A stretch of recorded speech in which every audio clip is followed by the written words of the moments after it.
Mama saya namanya adalah Sumintarti. Beliau adalah orang yang paling berpengaruh bagi anak-anaknya.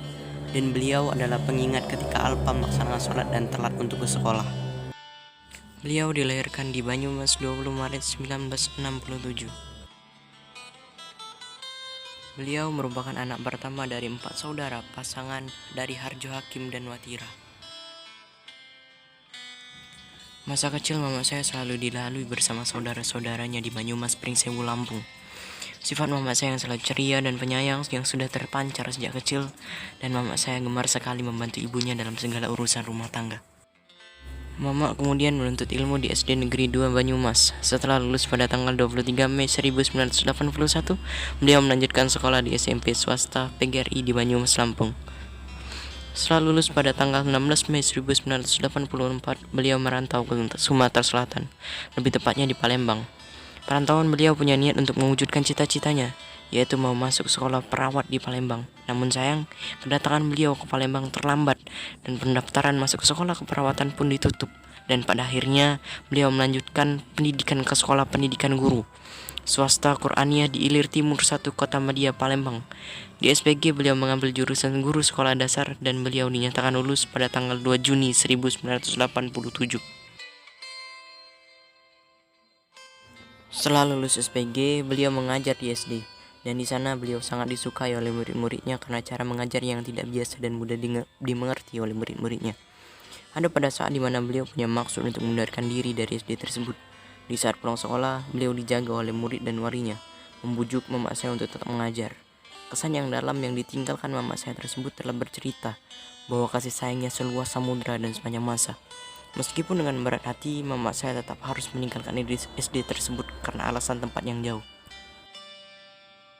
Setelah itu, mama saya tidak mengajar lagi.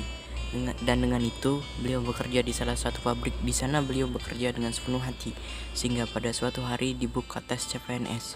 Beliau mengikuti tes tersebut. Alhamdulillah, beliau lulus. Namun sayang, berhubung zaman dulu pengumuman dan registrasinya masih konvensional dan tradisional, dan untuk registrasi bahwa kita lulus harus ada kartu atau nomor tes.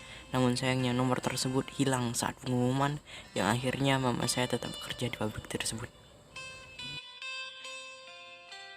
Dikarenakan pabrik di tempat mama saya bekerja melakukan PHK terhadap beberapa karyawan, dan mama saya salah satunya, mama saya pergi ke Indralaya dan melamar bekerja di tempat bapak saya bekerja sebagai supervisor di PT Mustika Edusagita Sintetis Industri. Namun sayang, mama saya tidak mendapat pekerjaan di pabriknya, melainkan di salah satu tempat makan di komplek pabrik tersebut, dan di sanalah awal sebuah hubungan yang kini menjadi abadi. Setelah itu, beliau menikah dengan bapak saya pada tanggal 16 Oktober 1993 di Banyumas. Dari pernikahan itu lahir seorang anak laki-laki dengan nama Arwi Suprastio pada tanggal 21 September 1993. 3 tahun kemudian lahir seorang anak perempuan dengan nama Viera Monica pada tanggal 22 Mei 1996. Lalu 8 tahun kemudian lahir seorang anak laki-laki dengan nama Agung Yudhoyono pada tanggal 2 April 2004. Keluarga ini berbahagia dengan seluruh keterbatasan. Namun sayang, beliau harus kehilangan separuh hatinya pada tanggal 6 November 2019. Beliau adalah orang yang kuat, tegar, hebat. Beliau yang sejatinya adalah tulang rusuk, kini harus menjadi tulang punggung. Beliau adalah orang yang kasih sayangnya sepanjang masa dan tak terhingga. Dan mama saya akan terus menyayangi dan mencintai anak-anaknya sampai kapanpun.